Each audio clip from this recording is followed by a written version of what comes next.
When you hear the phrase, worst Spider-Man movie, what comes to mind? Spider-Man 3 is the worst. Please don't say that. Amazing Spider-Man 2 is the worst. The funny thing is that both of these statements were true at different points in time, but no more. No more. Because I truly believe Spider-Man Far From Home to be the worst Spider-Man movie made thus far. What are you doing? First things first, let's get into the fundamentals. I want to avoid any small nitpicks here and just get into the movie's core issues. It's actually really challenging to nail down my biggest issue with the movie. There is plenty here to choose from. Far From Home for me goes off the rails at light speed. Even watching Sam Raimi's Spider-Man 3, I feel like I can watch most of that movie with the mindset of, okay, this is salvageable. They could have pulled this back. And then there's just that moment where it goes beyond salvation. For me, I think it's where May and Peter are at the police station and Captain Stacy tells them, actually, we think this man is your uncle's real killer. Sorry about that. Spider-Man 3 was hopeless at that point, and Spider-Man Far From Home is very similar in that regard, except that point of no return happens within 10 minutes. The movie starts off fine. There's nothing major to complain about right away. The thing that first sticks out to me is the light, airy tone that gets set pretty early on. There's nothing inherently wrong with this, but I found the humor to be a little bit too much, and frankly, a lot of it just wasn't funny. The jokes weren't landing for me. I can help! Let me help! I'm really strong and I'm sticky! The only thing to get a laugh out of me was that one scene with Mysterio and Peter sitting at a bar, and Beck coerces Peter into telling him about his plans with MJ, and Peter so candidly says he wants to give MJ a kiss. Then Beck reacts as if Peter has just said the filthiest sentence any man has ever said. That was the only thing I laughed at, and credit here to Jake Gyllenhaal. His delivery was perfect. Give her a kiss. Shut up, man. But for the most part, Far From Home tries really hard to get laughs, and it fails. This isn't even a big criticism for me. I can ignore bad jokes and gags. But they dedicate so much screen time to this nonsense that it gets to the point where it simply can't be shrugged off. It's too much. No, I thought you did great. Yeah, well, I actually did think you were a little stiff. Yeah, I felt that too. There were some good moments at the beginning of the movie, despite the odd bad joke. I did like the scene where they were on the plane flying to Italy, and Peter tries to scheme his way into sitting next to MJ on the plane, but it backfires, and he ends up sitting next to his teacher, while MJ ends up sitting next to the one guy Peter doesn't want anywhere near her, a guy named Brad, a possible competitor for Peter. This is a solid Spider-Man scene. This is Peter Parker. This is his life. There's also a part where Peter has just used the restroom, opens the door and sees that MJ is there, waiting to use it after him. He then swiftly closes the door in a state of pure panic, and does a quick cleanup, making sure it's as clean as possible for her. And then he opens the door. She's gone. And now Brad is standing there in her place. That is good stuff. These are the kinds of scenes we needed. Not Aunt May throwing bananas at Peter, making fun of his spider sense. So sorry. I don't know about anyone else, but I really don't respond well to comedy that comes in the form of jokes, gags, punchlines, stuff of that nature. I really respond well to situational comedy, which tends to be more subtle. Stuff like Peter telling his landlord that he'll be late on the rent. He then holds up $20, saying it's all he has to live on for the rest of the week. Then the landlord snatches it, like a rat stealing cheese. All I got is this 20 to the rest of the week. Sorry, doesn't pay the That's funny. No layups, no punchlines. Who would have thought? How's the suit? The suit's great. It's awesome. It's a little tight around the old web shooter. I think Far From Home is as good as over as soon as that plane lands in Italy. From that point on, it starts to feel like a parody movie. Ned and Betty are now inexplicably boyfriend and girlfriend, and it's very clear it's just done for a gag. Like, why even do this? Why can't you just take things a little more seriously? Why can't we have Ned and Betty actually form a meaningful relationship over the course of the movie? Why do they behave like 10-year-olds? Why can't we just have a bit of substance here? Why are you reducing characters to caricatures and not treating them like real people?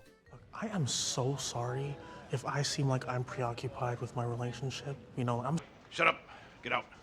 The worst example of this, probably the teachers, Mr. Harrington and Mr. Bell. It's not so bad initially, like Mr. Harrington ruining Peter's plan to sit next to MJ feels natural. But then he's sitting there next to Peter, telling him about how his wife faked being Thanos snapped to leave him. We've got Mr. Bell rambling on about witches like an absolute nutjob every time something strange happens. These two characters are complete goofballs, and it's obscene that any principal would approve the two of them supervising children on a school trip across the world.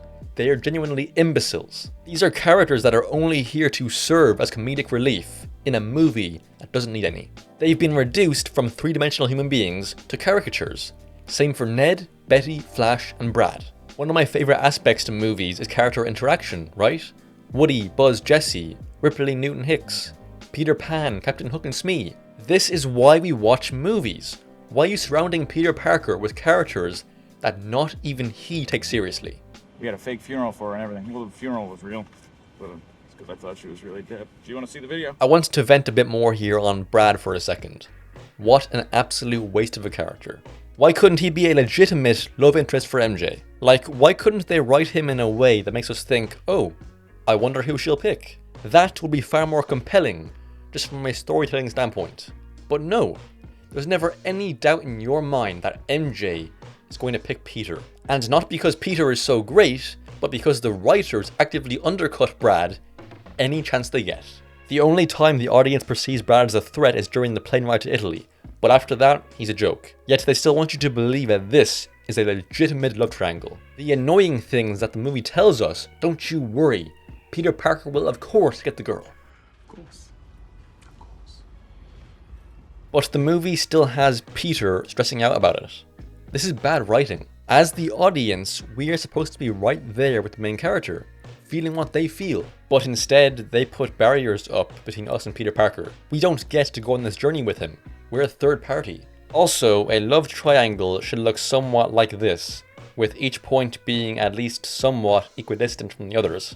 Obviously with a bit of flux here and there. If MJ is point A, points B and C, representing Peter and Brad, should look somewhat similar distance-wise for a compelling love triangle. But here is the Far From Home love triangle. This doesn't make for a good viewing experience. There's no tension, no drama. It's just plain sailing. Let's just put all this craziness behind us and have a nice, peaceful afternoon. Sounds great, Mr. Before going into more detail, I want to go into Far From Home's frankly stupid plot. Let's get out of the way. So the entire plot of this movie is set in motion by Tony Stark posthumously leaving Peter Parker access to this multi-billion-dollar satellite called Edith that has the capacity for destruction on an epic scale. Its primary purpose is for defense. But make no mistake, this thing is a weapon of mass destruction. So Tony Stark, a man who put a training wheels protocol on Peter's suit in his last movie, preventing him from using his full arsenal, just now thought, you know what, yeah, I want to give Peter the ability to wipe a continent off the face of the earth. Not a great plan. That's obviously an over-exaggeration, but the point still stands. There is no way that Tony Stark would have ever given Peter Parker this power. But to tell this story, they needed that to be the case. So they made Tony Stark an idiot. Also, why does Edith, this supposed Tony Stark creation made during his prime years, feel like Hammer Industries tech? Like, as far as AIs go, Edith is fairly incompetent. The truth is, they simply needed Peter to possess something like Edith. Also, a villain could later on betray him and take it from him. They are manufacturing a problem that shouldn't even happen. My question is, why are you throwing logic out the window for this story? Like, come on. You really couldn't just come up with something else. It's also just so jarring seeing Peter playing around with and having access to technology worth billions. If there exists a rule book for writing Spider-Man, one of the first few rules is don't ever give him money. I need that money. I missed the part where that's my problem. The small section of the movie where they're sightseeing in Venice is alright, though fairly forgettable. There's no major flaws besides the consistently bad dialogue. I actually think this is my biggest issue with the movie. The dialogue is atrocious. The best way I can put it is this. Most of the characters in the movie speak as if they are aware there's a camera. It's like they know they're being filmed. They don't speak like real people, and that instantly breaks my immersion. I know it's a movie and this is all fictitious, but that doesn't mean it can't feel real. Movies should feel real. Jurassic Park, Alien, Predator, The Martian. Matt Damon is in the desert playing dress up. but you feel like you're stuck on Mars with Mark Watney. Spider-Man Far From Home doesn't feel real. Therefore, I don't care about anything that happens in the movie. I can't buy into it if the people who made it aren't selling it. And it's not like this is the actor's fault. Daniel Day-Lewis couldn't deliver this garbage. I'm obsessed with telling the truth, even if it hurts other people's feelings. I'm in love with Spider-Man's aunt. We then come to the Hydro Man Venice attack scene. So we're following Peter as this attack unfolds. He has to find a way to keep people safe from what he perceives to be a water monster. So what does he do? Oh, he shoots a web at the water monster. Brilliant, Peter. So not only is Tony Stark now an idiot, apparently Peter is too. I would say this is just a nitpick, but it lays the foundation for the idiotic choices he makes later on in the movie, like giving away Edith to a man he's known for 3 days. See, that wasn't so hard.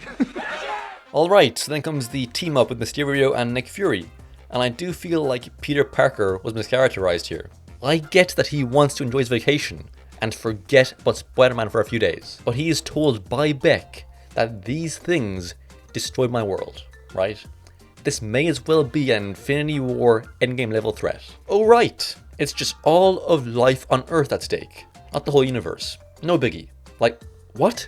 From Earth's perspective, how is this any less threatening than Thanos? Peter still wanting to sit back and enjoy his vacation after learning this is baffling to me. I know he eventually comes around when he's kind of forced into it by Nick Fury, but Peter Parker of all people should have been on board from the get-go. With great power comes great responsibility and all that. Look, I really want to help, I do.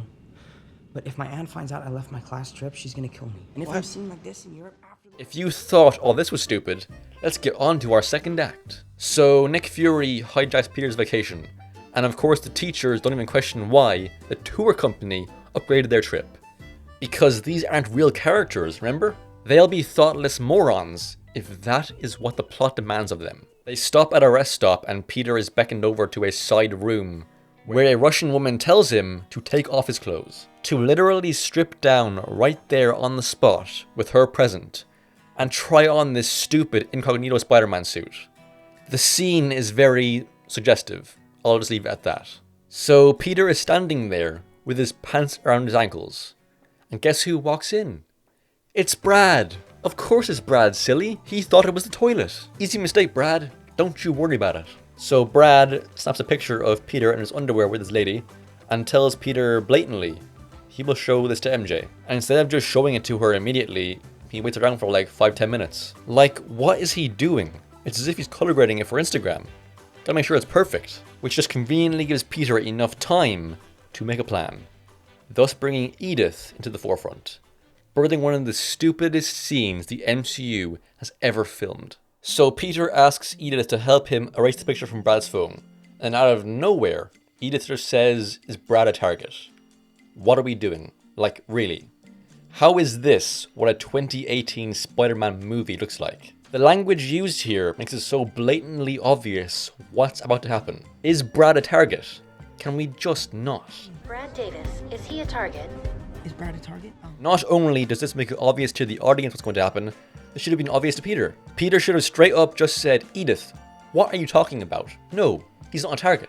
Just delete the damn picture, and we wouldn't have to suffer through the next few minutes." But no, the writers wanted a scene, and they didn't care how lazy the writing was, as long as they got them this scene. Then, Edith launches a drone strike on Brad.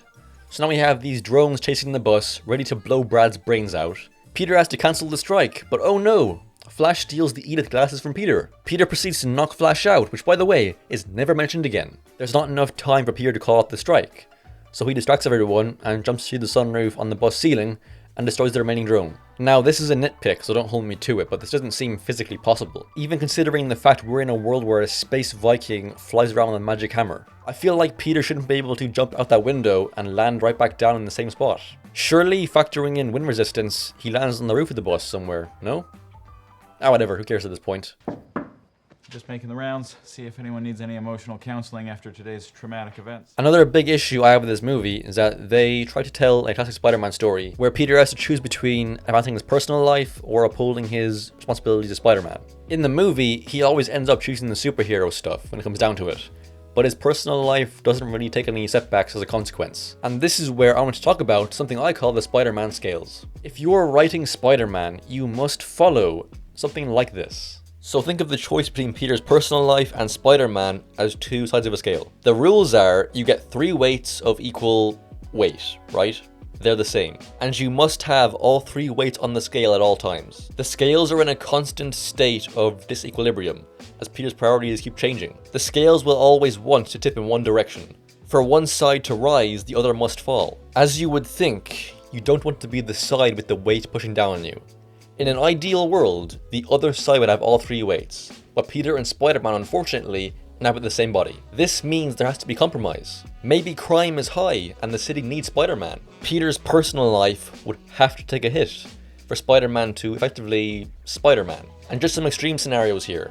Say the Sinister Six are on the loose. This would probably demand all of Spider-Man's attention, in which case things have to be pretty bleak for Peter Parker. It can also go the other way around. If Peter wants to work on the betterment of his personal life, he has to relinquish some of his responsibilities as Spider-Man. He just has to. He can't ever have the best of both worlds. The thing about Peter Parker is that it's quite common for him to completely neglect his personal life. He would sooner destroy his reputation than let somebody get hurt because he wasn't there. You're rarely going to see a scale where Peter isn't taking some, if not most of the weight. I missed the part where that's my problem. All this to say that the push and pull between Spider-Man and Peter Parker is an exhausting, laborious process. It's a never-ending conflict. Both sides stuck in an eternal tug of war. I never really felt the conflict between the two sides of Peter's identity in Far From Home. It was like someone was there gently holding one side of the scale up, not allowing it to move freely. It seemed like even when Peter chose the superhero stuff, his personal life really wasn't suffering enough. He still ultimately ends up getting what he wants. He gets MJ, but the writers kind of cheated a bit. They wrote it so we can't really get her as Peter Parker. He doesn't have time. So they were just like, screw it. Have him get her as Spider-Man instead. And look, this is nothing new to Spider-Man movies or any other medium. But the problem here is that it came way too easy. Peter tells MJ he's Spider-Man and there's no dramatic weight to it at all. She's just like, oh, that's nifty. I kinda thought so, it makes sense. I don't think Peter getting the girl betrays the Spider-Man scales, but the movie did feel like it had someone there preventing either side from floating away too far, holding the scale in a balanced position, and I don't think that's what anybody really wants. No one wants to see Peter Parker perfectly balancing his personal life and his superhero life. It has to be in constant flux. But look at this. As you move the weight from one side of the scale to the other, as the scales shift, there has to be a moment where the scales appear balanced, right? And that's fine. That gradual shift is part of it. Peter can have those moments where he thinks everything is great, but sooner or later, that scale has to tip. What I really don't like about Far From Home is how Peter's relationships aren't damaged as a result of choosing Spider-Man over Peter. Everything's all good with Ned, MJ, May, because he's told them all he's Spider-Man, and they give him unlimited free passes. The movie tries to act like being Spider-Man is a horrendous burden on Peter, when it's really not. It's great. They don't do a good job with capturing that struggle. They even use a shot that's very reminiscent to Spider-Man 2, kind of putting up parallels between the two movies, but they are leagues apart.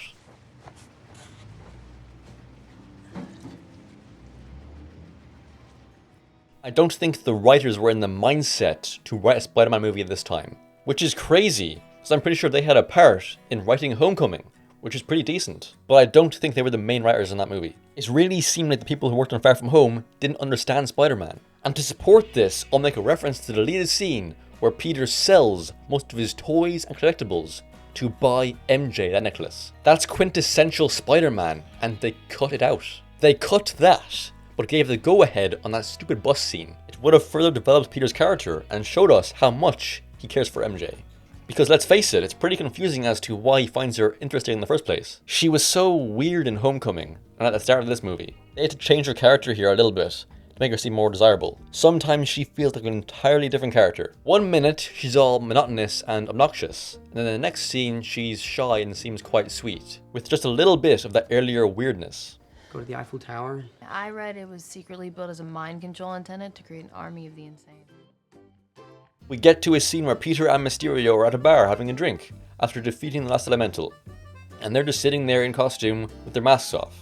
Peter doesn't know it's a fake bar at this point. He thinks he's just sitting in a public bar, right? This clearly isn't some Avengers hideout. It's no wonder the whole world found out he's Spider-Man. So they had to come up with a way for Peter to willingly give Edith the Mysterio. So how do they do this? Yes, you are right.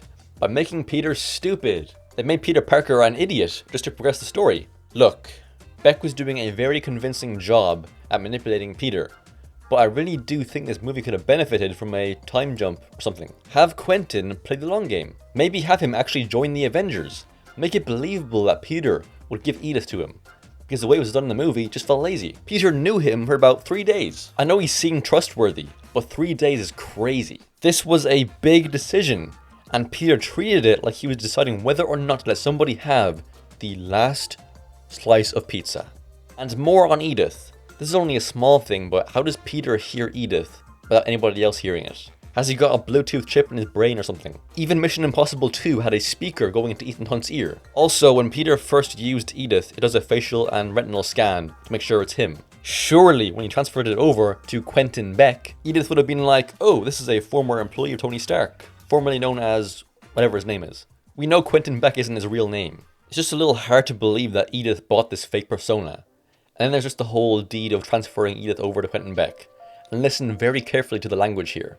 The word transfer is used, implying that Peter is giving up all control of Edith and giving it to Beck, right? It's not like Peter added a new user like a Netflix family account. He transferred full ownership over to Beck. But at the end of the movie, Peter defeats Beck, puts Edith back on, and now calls off the drones. Come on now. This would have been fine if they wrote it in a way where Peter just gives Beck access to Edith and left Peter as the administrator account, so to speak. But they didn't do that. This was so easy to get around, and they couldn't even make that make sense. I'd like to transfer your control over to Quentin Beck. Edith, turn off the drones! Biometric scan complete. Welcome back, Peter. Something else I want to get into is the presence of Iron Man in this movie. RDJ must have asked for an absolutely insane amount of money from them to use his likeness in this movie. Because as far as I'm aware, his contract expired after Endgame. Maybe I'm wrong though. Anyway, his face is plastered all over this movie. There's a few times we transition between scenes, and the next scene starts with a mural of Tony Stark. One thing is for sure, they are getting their money's worth. So when Peter is doing press interviews with Spider-Man, they're all asking him if he's the head Avenger, and what it's like to take over from Tony Stark. Not a soul on Earth at this time will be thinking of this. This is a world where there's a superhero around every corner, and Spider-Man has had a relatively low profile up to this point. The public would not be putting this pressure on him. No one would be expecting this of him. But the writers wanted this pressure on Peter, even if it materialized out of thin air. A moment that really stood out to me was that scene in the Quinjet, where Happy tells Peter, you're not Iron Man. This was basically just Marvel saying to the audience, please, stop calling him Iron Man Jr. We're really trying. Because let's face it, at the time, a lot of people thought that way. No Way Home did a lot to remedy that, but it was still a big complaint at the time of Far From Home. Anyway, Happy says you are never going to be Iron Man. And not even a minute later, we have Peter building a new suit with, you guessed it, Stark technology, while AC/DC's Back in Black is playing over the speakers. What a weird thing to do after you've asked your audience to stop calling him Iron Man Jr. Because he never looked more like Iron Man Jr. The end battle is also just extremely underwhelming. It's not entertaining watching Spider-Man fight a bunch of robots. I want human interaction. I know we get that brief minute or two with Mysterio at the end, but there just wasn't much to it. Where's the drama? When you compare it to something like Insomniac's Spider-Man, came out the year before, it just makes it seem so weightless. There's a resolution, but there's no catharsis. We're I'm gonna go because I've got a date. We all are. My final big criticism of the movie is the mischaracterization of Aunt May. They ruined Aunt May in this movie, to the point that I didn't really care all that much when she died in No Way Home. Sure, it was a good, impactful scene, but I was unable to feel the full emotion of it because of my disdain for her character. So in Homecoming, Peter and herself are sitting at a restaurant together, eating dinner, and May sees some crime thing on the news. She very sternly turns to Peter and tells him, if you ever see something like that, turn and run the other way. That's Aunt May. She's supposed to be overly protective of Peter because he's all she has left. And her finding out that Peter is Spider-Man at the end of the movie shouldn't have changed that. It should horrify her that Peter leaves in the middle of the night to go face people with guns and knives, even facing supervillains like the Vulture, quite capable of killing him. She shouldn't be able to sleep. There's a great video by a YouTuber called Brown Table. It's a short animation reimagining the opening scene of Far From Home, and that short little animation is better than the entirety of Far From Home itself. It's this really uncomfortable conversation between Aunt May and Peter that takes place right after she finds out he's Spider-Man. She's worried. She's practically begging him to stop. Both characters are just pouring their hearts out, and Peter just straight up leaves her there crying as he leaps out his bedroom window to chase police sirens, telling her he doesn't need her to accept this, but he hopes that she can understand. Instead of this, we get Aunt May throwing bananas at Peter, mocking his spider sense, using him to her own benefit by making him attend charity events to Spider-Man. She is legitimately thinking, this is the greatest thing to ever happen to me.